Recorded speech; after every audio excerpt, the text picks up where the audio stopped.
اللہ تعالیٰ ارشاد فرماتے ہیں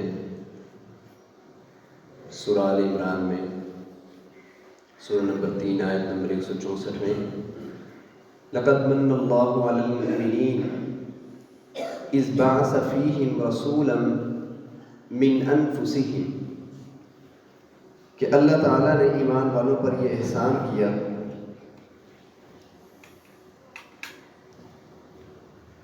کہ ان میں سے ایک رسول بھیجا یتلو علیہم آیاتہ جو انہیں اللہ کی آیات تلاوت کر کے سناتا ہے وَيُزَكِّيهِمْ اور ان کا تزکیہ کرتا ہے وَيُعَلِّمُهُمُ الْكِتَابَ اور انہیں کتاب کی تعلیم دیتا ہے وَالْحِكْمَةَ اور انہیں حکمت کی تعلیم دیتا ہے وَإِن كَانُوا مِن قَبْلُ لَفِي ضَلَالٍ مُبِينٍ اگرچہ یہ اس سے پہلے کھلی گمراہی میں تھے۔ نبی کریم صلی اللہ علیہ وسلم کے جتنے بھی نام ہیں تقریباً 99 نام ہر قرآن کے آخر میں بھی لکھے ہوتے ہیں۔ حامد ہیں، احمد ہیں، محمود ہیں، شاہد ہیں، بشیر ہیں، نذیر ہیں، سراج ہیں، منیر ہیں، جتنے بھی نام ہیں یہ نبی کریم صلی اللہ علیہ وسلم کے مناسب کی وجہ سے، آپ کی ذمہ داریوں کی وجہ سے، آپ علیہ السلام کہ یہ جو 99 نام ہیں صرف یہی نہیں ہے، صرف 99 ذمہ داریاں نہیں تھیں، اس کے علاوہ بھی نبی کریم صلی اللہ علیہ وسلم کے بہت سارے نام، اور یہ نام کیوں ہیں؟ آپ کی ذمہ داریوں کی وجہ سے۔ آپ علیہ السلام کی جتنی بھی ذمہ داریاں ہیں، جتنی بھی، ان میں سے 4 ذمہ داریاں بہت بڑی ہیں۔ اللہ تعالیٰ نے انہیں سورہ آل عمران کی آیت نمبر 164 میں بیان فرمایا لَقَدْ مَنَّ اللَّهُ عَلَى الْمُؤْمِنِينَ إِذْ بَعَثَ فِيهِمْ رَسُولًا مِّنْ أَنفُسِهِمْ يَتْلُو عَلَيْهِمْ آيَاتِهِ کہ پہلی ذمہ داری قرآن کریم کی تلاوت ہے، انہیں اللہ کا کلام سنانا ہے، ان کے کانوں کے پردوں کے ساتھ اللہ کے کلام کے الفاظ جو ہیں ان کو ٹکرانا ہے، یہ پہلی ذمہ داری۔ اور دوسری ذمہ داری وَيُزَكِّيهِمْ ان کا تزکیہ کرنا ہے، انہیں پاک کرنا ہے، ان کی تربیت کرنی ہے۔ تیسری ذمہ داری وَيُعَلِّمُهُمُ الْكِتَابَ کتاب کی تعلیم دینی ہے، قرآن کریم کی تعلیم دینی ہے۔ اور چوتھی ذمہ داری حکمت کی تعلیم دینی ہے۔ یہ نبی کریم صلی اللہ علیہ وسلم کی 4 بڑی ذمہ داریاں تھیں، اور نبی کریم صلی اللہ علیہ وسلم آپ کے بعد یہ ذمہ داریاں کس نے نبھانی ہیں؟ یہ امت کا کام ہے۔ آپ علیہ السلام آپ کی زندگی میں یہ کام آپ کی ذمہ داری تھا۔ یا ایھا الرسول بلغ ما انزل الیک، اے رسول پہنچا دے اس کو جو تیری طرف اتارا گیا ہے، وَإِن لَّمْ تَفْعَلْ فَمَا بَلَّغْتَ رِسَالَتَهُ اگر تو نے ایسا نہ کیا تو تو نے رسالت کا حق ادا نہیں کیا۔ تو نبی کریم صلی اللہ علیہ وسلم کی یہ ذمہ داری تھی۔ اللہ تعالیٰ نے انبیاء جتنے بھی بھیجے ہیں ان کے بھیجنے کے 2 مقاصد ہیں۔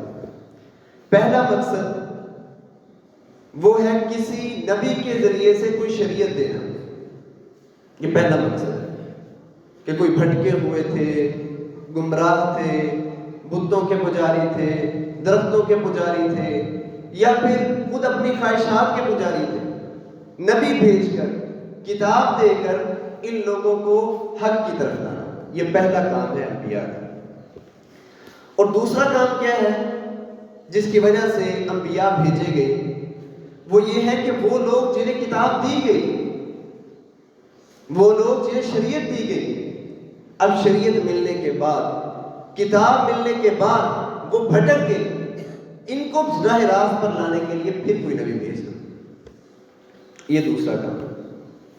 ہم دیکھتے ہیں کہ بنی اسرائیل کے اکثر نبی جو ہیں وہ اسی کیٹیگری کے، چنانچہ ہمیں معلوم ہے کہ یہود اور نصارہ میں، یہودیوں اور عیسائیوں میں جو بنیادی کتاب ہے وہ تورات ہے۔ اِنَّا أَنزَلْنَا التَّوْرَاةَ فِيهَا هُدًى وَنُورٌ يَحْكُمُ بِهَا النَّبِيُّونَ الَّذِينَ أَسْلَمُوا لِلَّذِينَ هَادُوا وَالرَّبَّانِيُّونَ وَالْأَحْبَارُ بِمَا اسْتُحْفِظُوا مِنْ كِتَابِ اللَّهِ وَكَانُوا عَلَيْهِ شُهَدَاءَ۔ بنیادی جو کتاب ہے وہ تورات ہے، اور انجیل کیا ہے؟ یہ ضمیمہ ہے، یہ تتمہ ہے کہ یہ تورات کو مکمل کرنے کے لیے ہے۔ اور متی کی انجیل میں لکھا ہے کہ سیدنا مسیح علیہ السلام نے کہا کہ دیکھو یہ نہ سمجھو کہ میں تورات میں سے کوئی چیز بدلنے کے لیے آیا ہوں۔ خدا کی قسم، جب تک زمین باقی ہے، آسمان باقی ہے، جب تک ریت کے ذرات باقی ہیں، تب تک تورات میں سے کوئی ایک ذرہ بھی نہیں ہل سکتا۔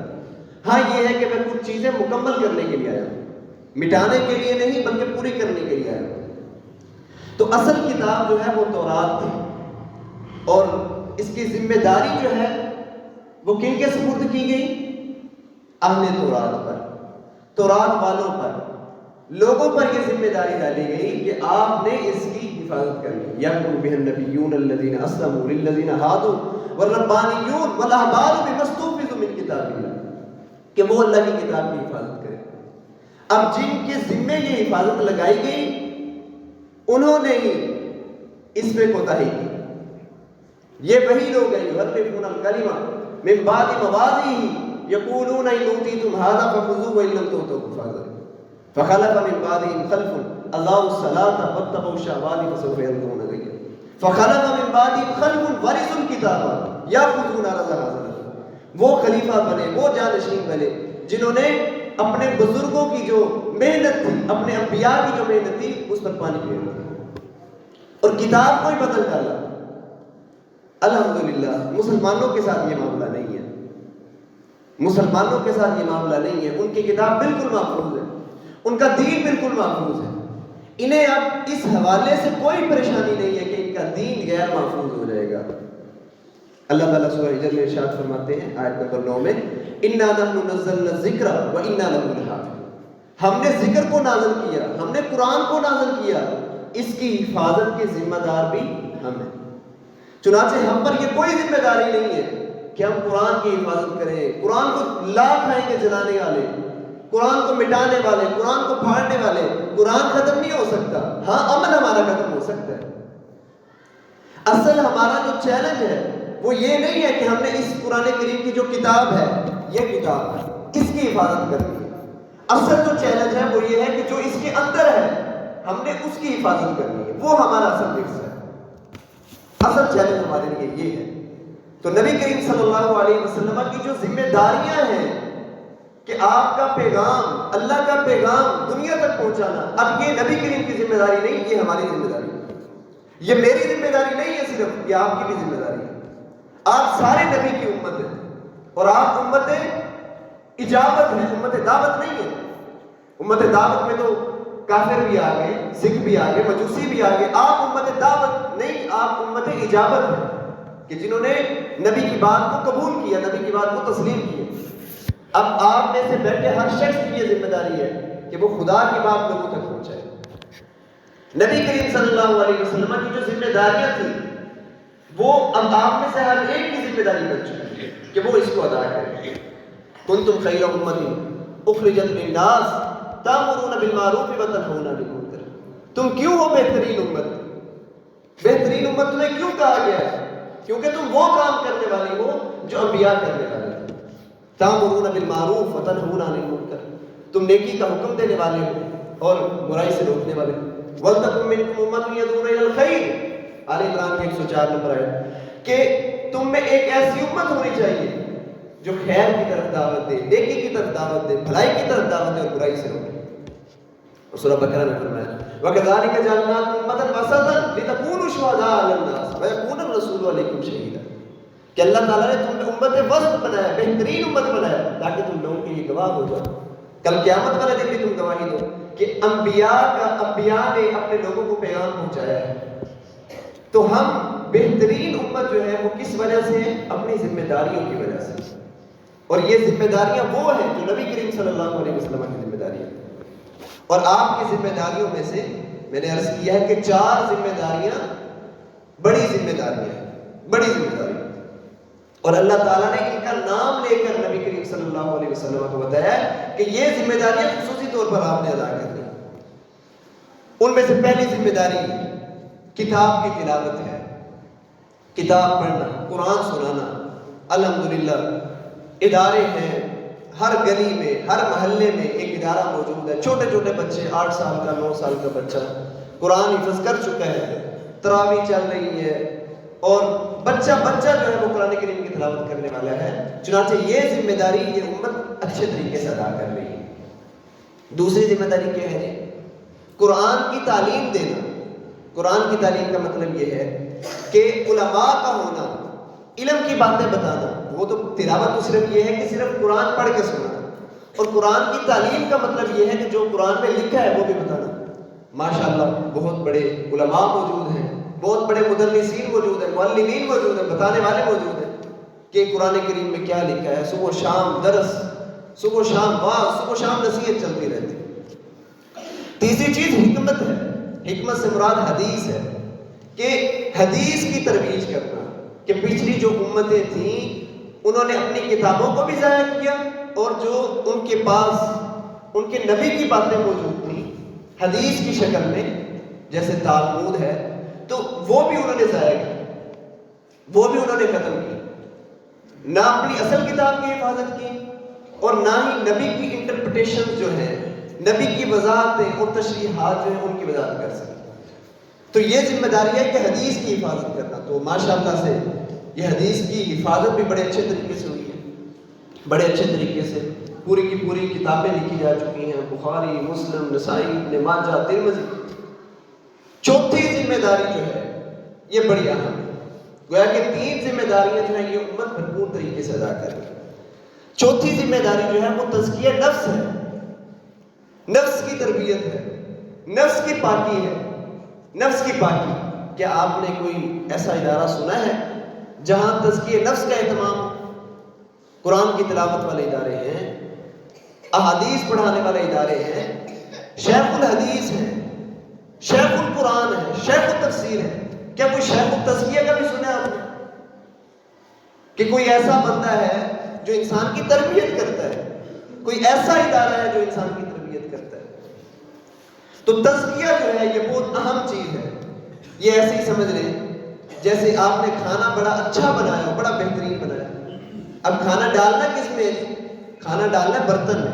برتن گندا ہے، برتن پلید ہے. آپ اس میں جتنا بھی اچھا کھانا ڈال لیں تو وہ کھانا ضائع ہے. کھانا بہترین مرغا کٹا بہترین کھانا مارخور بھی پکا لیں، لیکن معلوم ہو کہ جس برتن میں آپ نے ڈالنا ہے اس میں تھوڑا سا پیشاب بھی ہے، اس کو کتے نے بھی چھانٹا ہے. آپ کسی کو بھی یہ کھانا ڈال کے دے سکتے ہیں یا آپ خود کھا سکتے ہیں؟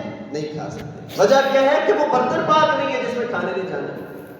قرآن کی تعلیم اس وقت فائدہ دے گی، قرآن کی تلاوت اس وقت فائدہ دے گی، حدیث کی وضاحت اس وقت فائدہ دے گی جب ہمارا تزکیہ ہوگا. تزکیہ پہلا سٹیپ ہے کہ جب ہمارا برتن پاک ہوگا، جب ہمارا برتن صاف ہوگا، تب قرآن اور حدیث کی جو دعوت ہے وہ ہمیں صحیح فائدہ پہنچا سکتی ہے. اور یہ تزکیہ کیسے حاصل ہوتا ہے؟ کیا یہ تزکیہ درگاہیں بنانے سے حاصل ہوتا ہے کہ اسپیشل طور پر درگاہیں بنا کر بیٹھ جائیں اور لوگوں کو کہیں کہ بھائی دنیا چھوڑ دو، تزکیہ کرنا ہے تو سب کچھ چھوڑ دو، بیوی کو چھوڑ دو، بچوں کو چھوڑ دو، اور ہمارے پاس آ جاؤ، ہم آپ کو بتاتے ہیں کہ اللہ کیا ہے. اللہ کو پانے کے لیے گویا کہ سب کو چھوڑ دیں. وَرَهْبَانِيَّةً ابْتَدَعُوهَا مَا كَتَبْنَاهَا عَلَيْهِمْ إِلَّا ابْتِغَاءَ رِضْوَانِ اللَّهِ فَمَا لَهُمْ آگ کر گئے. اسلام کوئی رہبانیت کا نہیں سکھاتا. اسلام سے پہلے جتنے بھی ادیان گزرے ہیں ان میں 2 کانسیپٹ تھے. ایک تھا احبار کا کانسیپٹ اور ایک تھا رہبان کا کانسیپٹ. احبار اور رہبان۔ احبار کا مطلب ہے کہ وہ لوگ جو عقل کی باتیں بتاتے ہیں، احکام کی باتیں بتاتے ہیں، اور رہبان کا مطلب ہے وہ لوگ جو صرف اللہ کی باتیں بتاتے ہیں۔ جی دنیا چھوڑ دو، دنیا میں کچھ نہیں ہے، دنیا فنا ہونے والی ہے، سب کچھ ختم ہونے والا ہے، تم سب کچھ چھوڑو، بیوی بچوں کو بھی چھوڑ کر جنگلوں میں نکل گئے۔ بدھ مت کو دیکھ لیں آپ کہ کس طریقے سے وہ بدھ جو ہے وہ نکلا تھا دنیا کو چھوڑ کر، اپنی بیوی بچوں کو چھوڑ کر، بچہ ابھی دودھ پیتا تھا اسے چھوڑ کر وہ نکل گیا جنگلوں میں، پتہ نہیں کیا کیا چیلے کاٹے، مرنے کے قریب پہنچ گیا، اور پھر جا کر سروم دکھم، یہ اس کی اصطلاح تھی، سروم دکھم، کہ دنیا میں ہر جگہ دکھ ہی دکھ ہے، پین ہی پین ہے، all is misery and pain، ہر جگہ دکھ ہے، تکلیف ہے، کہیں سکھ نہیں ہے، چیلے کاٹے، فاقے کاٹے۔ تو یہ اسلام سے پہلے جتنے بھی مذاہب آئے ہیں ان کا یہ طریقہ تھا کہ بعض احبار تھے اور بعض رہبان تھے۔ بعض وہ تھے جو فقہی باتیں بتاتے تھے، ان میں وہ اللہ والی باتیں نہیں تھیں، اور بعض وہ تھے کہ جو صرف اللہ والی باتیں بتاتے تھے، ان میں فقہی باتیں نہیں تھیں، دنیا داری کے حوالے سے کچھ بھی نہیں تھا۔ اسلام ہمیں کوئی ایسی تعلیم نہیں دیتا۔ اسلام کہتا ہے کہ ہر وہ بندہ جو عالم ہے، علم والا ہے، ایمان والا ہے، اس کے پاس اللہ کا خوف بھی ہونا چاہیے، اور بلکہ اسلام یہ کہتا ہے کہ جتنا کوئی بندہ علم میں بڑھتا جائے گا اتنا یہ بندہ تقوی میں بڑھتا جائے گا، اتنا یہ بندہ خشیت میں بڑھتا جائے گا۔ تو اسلام میں یہ دو شعبے نہیں ہیں، جیسا کہ ہمارے یہاں بھی دو شعبے بنائے جاتے ہیں، یہ علماء ہیں، یہ کون ہے جی؟ یہ مشائخ ہیں۔ علماء کون ہے جی؟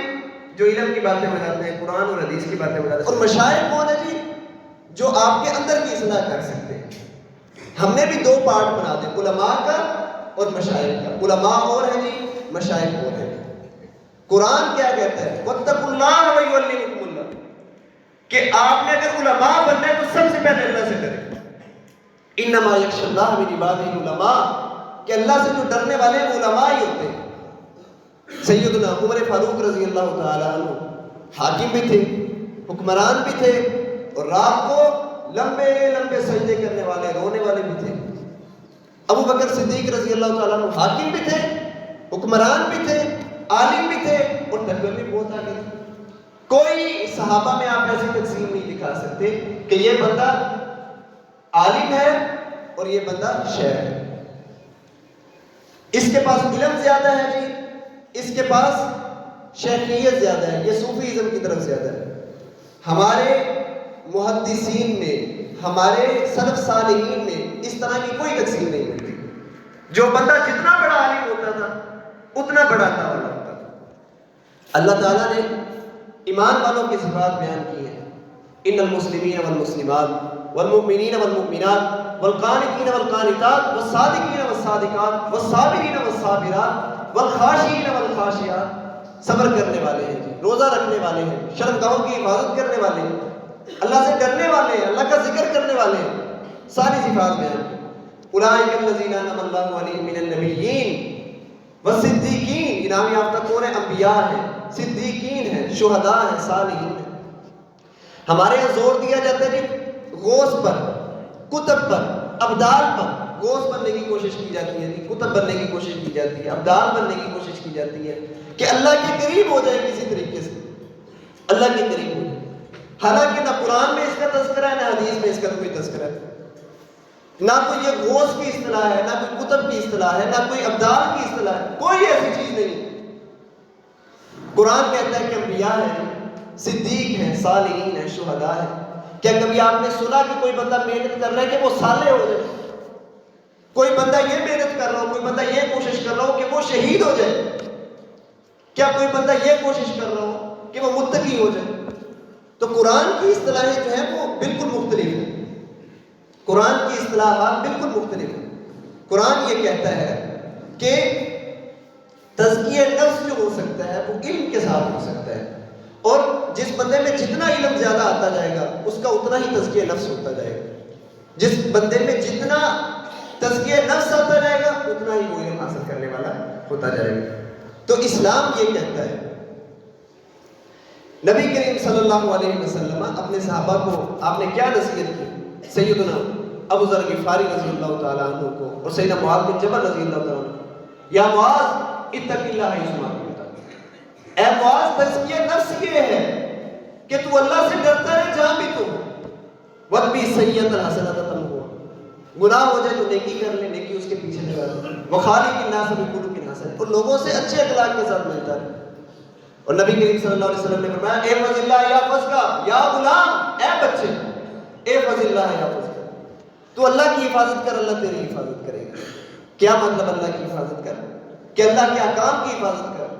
تیرے دل و دماغ میں یہ بات ہونی چاہیے کہ نفع دینے والا، نقصان دینے والا صرف اللہ ہے، اللہ کے علاوہ کوئی نہیں۔ قُلْ لَا أَمْلِكُ لِنَفْسِي ضَرًّا وَلَا نَفْعًا إِلَّا مَا شَاءَ اللَّهُ، کہتے ہیں کہ کوئی نفع نقصان کا مالک نہیں ہے سوائے اللہ کے۔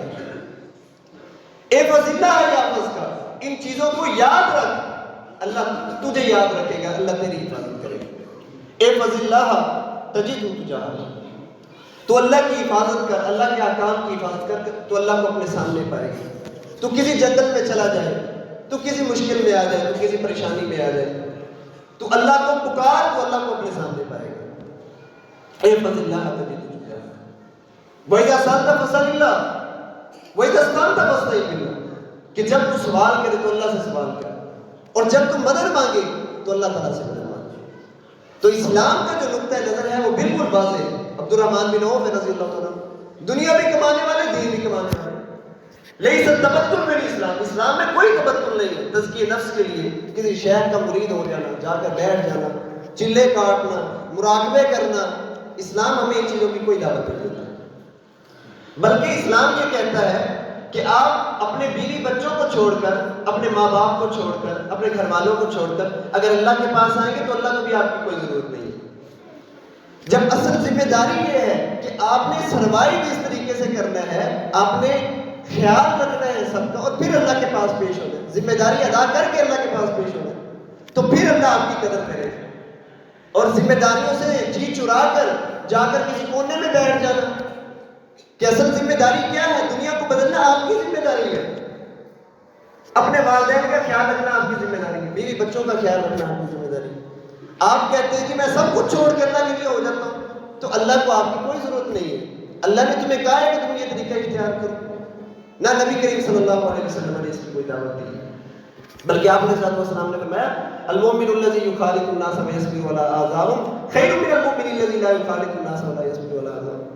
وہ ایمان والا جو کاروبار کرتا ہے، محنت کرتا ہے، اپنے کاروباری معاملات ڈیل کرتا ہے، لوگوں میں جاتا ہے، لوگوں سے باتیں بھی سناتے ہیں، مشکلات بھی آتی ہیں، پریشانیاں بھی آتی ہیں، اور ایک وہ ہے جو ایک کونے میں لگا بیٹھا ہے، ایک کونے میں بس اللہ اللہ کی یاد ہے۔ نبی کریم صلی اللہ علیہ وسلم نے فرمایا یہ کونے والا کبھی بھی اس کاروباری شخص کے ثواب کو نہیں پہنچ سکتا، کیونکہ وہ سروائیو کر رہا ہے، وہ جا رہا ہے، وہ لوگوں کے اندر جا کے وہ اپنا بھی کام کر رہے ہیں اور اللہ کے احکامات کا بھی خیال رکھ رہے ہیں۔ وَمِنَ النَّاسِ مَن يَعْبُدُ اللَّهَ عَلَىٰ حَرْفٍ فَإِنْ أَصَابَهُ خَيْرٌ اطْمَأَنَّ بِهِ وَإِنْ أَصَابَتْهُ فِتْنَةٌ انقلب عَلَىٰ وَجْهِهِ۔ لوگوں میں سے کچھ وہ ہیں جو ایک کنارے پر ہو جاتے ہیں، بالکل ایک کنارے پر، خیر پہنچتی ہے تو ٹھیک ہے جی، مصیبت پہنچتی ہے تو لوگوں سے جی کترا جاتے ہیں، خسرت دنیا والآخرہ۔ اللہ فرماتے ہیں دنیا میں بھی خسارہ، آخرت میں بھی خسارہ، ذالک هو الخسران المبین، یہی خسارے والا ہے۔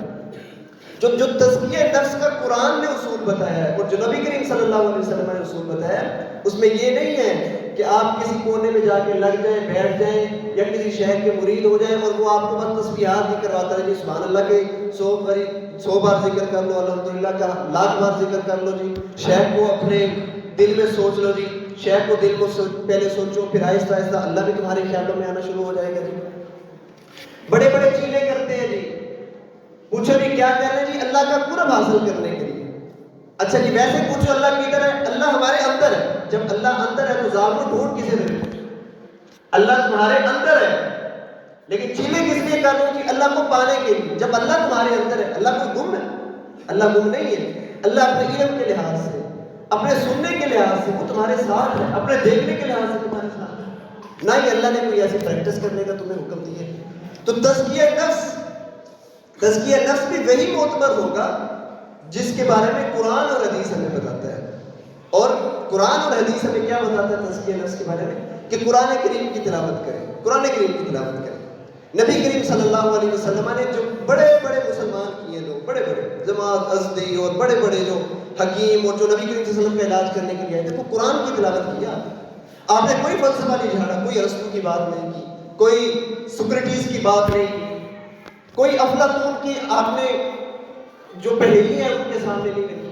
آپ نے سامنے قرآن رکھا ہے، سمپل قرآن رکھا اور لوگوں نے اسلام قبول کر لیا. تو اصل جو تزکیہ نفس ہے وہ قرآن کے ساتھ ہے.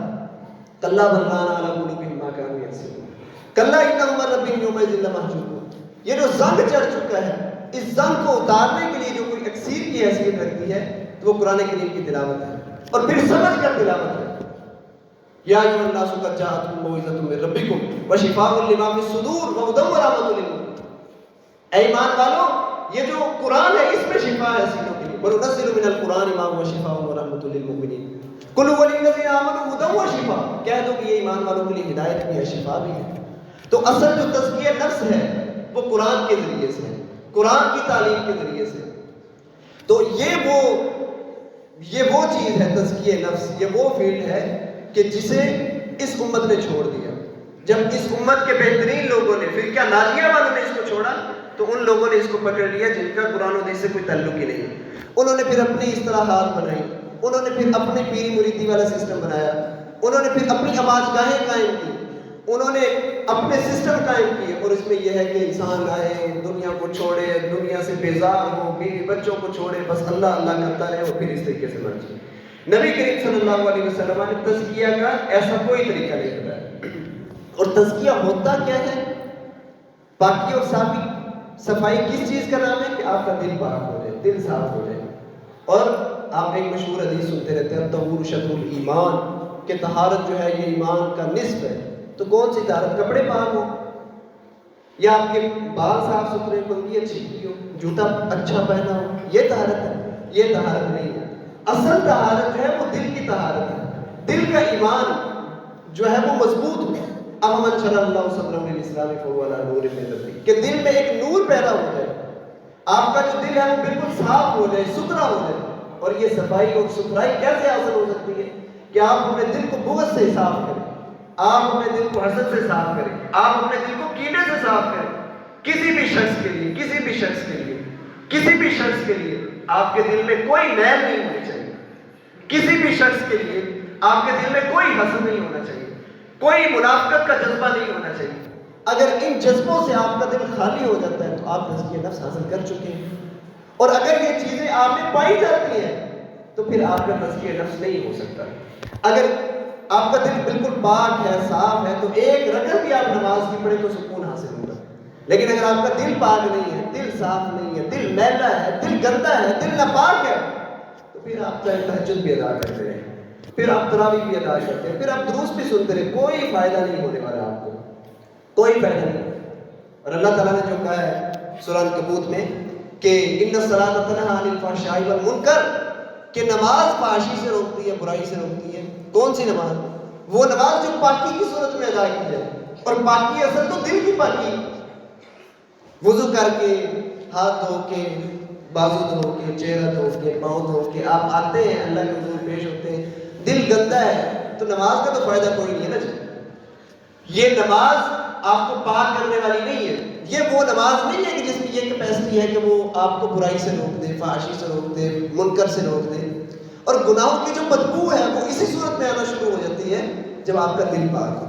دل پاک ہوگا تو معلوم ہوگا، میوزک سنتے جائیں گے تو آپ کے کان تھرتھرانے لگیں گے اور کہیں کہ بھائی یہ بہت غلط چیز ہے، پتہ نہیں یہ کہاں سے آ رہی ہے، بدبو پیدا ہوگی. ایمان والوں کو بدبو آتی ہے گناہوں کی، ایمان والوں کو بدبو آتی ہے. نبی کریم صلی اللہ علیہ وسلم جا رہے ہیں، پتہ نہیں کہیں دور سے کوئی آواز آ رہی ہے ایسے میوزک کی، اور آپ نے اپنے کانوں میں ہاتھ رکھ لیے. اور عبداللہ بن عمر بھی جا رہے ہیں، کبھی ایسے موقع پیش آیا تو انہوں نے بھی ایسے انگلیاں رکھ لی. کوئی بھائی کو بدبو آ رہی تھی تو رکھیے، کچھ نہ کچھ محسوس ہو رہا تھا تو یہ کیا. تو گناہوں کی بدبو آنا شروع ہو جاتی ہے ایمان والوں کو. ایمان والوں کو محسوس ہوتا ہے کہ یہ چیز مجھے گناہ کی طرف لے کے جا رہی ہے، یا یہ وہ چیز ہے جو اللہ سے دور لے کر جا رہی ہے. تو اصل تزکیہ نفس جو ہے وہ اس طریقے سے ہے کہ آپ اپنے دل کو پاک کریں، دل کو صاف کریں. اور دل کی پاکی اور دل کی صفائی اسی صورت میں ممکن ہے جب آپ حسد کا خاتمہ کریں گے، جب آپ منافقت کا خاتمہ کریں گے، جب آپ بغض کا خاتمہ کریں گے، جب آپ کینے کا خاتمہ کریں گے، اللہ کے لیے معاف کر دیں. اگر اللہ کے لیے آپ کے دل میں کسی کے بارے میں کوئی بغض، کینہ ہے، حسد ہے، اسے معاف کر دیں، آج ہی نکال دیں، پھر آپ کو صحیح ایمان کی لذت محسوس ہوگی. نبی کریم صلی اللہ علیہ وسلم نے کبھی کسی کے لیے، کبھی اپنی ذات کے لیے کوئی بدلہ نہیں لیا. کبھی کسی سے آپ علیہ السلام نے اپنے گھرانے کے لیے کوئی بدلہ نہیں لیا، بلکہ معاف کیا. ابو بکر رضی اللہ عنہ کی بیٹی پر الزام لگانے والا وہ شخص تھا جس کو ابو بکر رضی اللہ عنہ خرچہ دیا کرتے تھے، مصطح بن اساسہ. تو قرآن جب اترا وَلَا يَأْتَلِ أُولُو الْفَضْلِ مِنكُمْ وَالسَّعَةِ أَن يُؤْتُوا أُولِي الْقُرْبَى وَالْمَسَاكِينَ وَالْمُهَاجِرِينَ، تو سیدنا ابوبکر صدیق چیختے چلاتے ہوئے اور کہا کہ دوبارہ سے خرچہ میں اس کا جاری کرتا ہوں. تو یہ ہے صحیح تزکیہ نفس، کہ اپنے دل کو پاک، صاف، بہترین، مطہر اور مطہر بنا کر اللہ تعالیٰ کے سامنے کھڑے ہو، اور پھر اس طریقے سے آپ ایک رکعت بھی نماز ادا کریں گے تو یہ وہ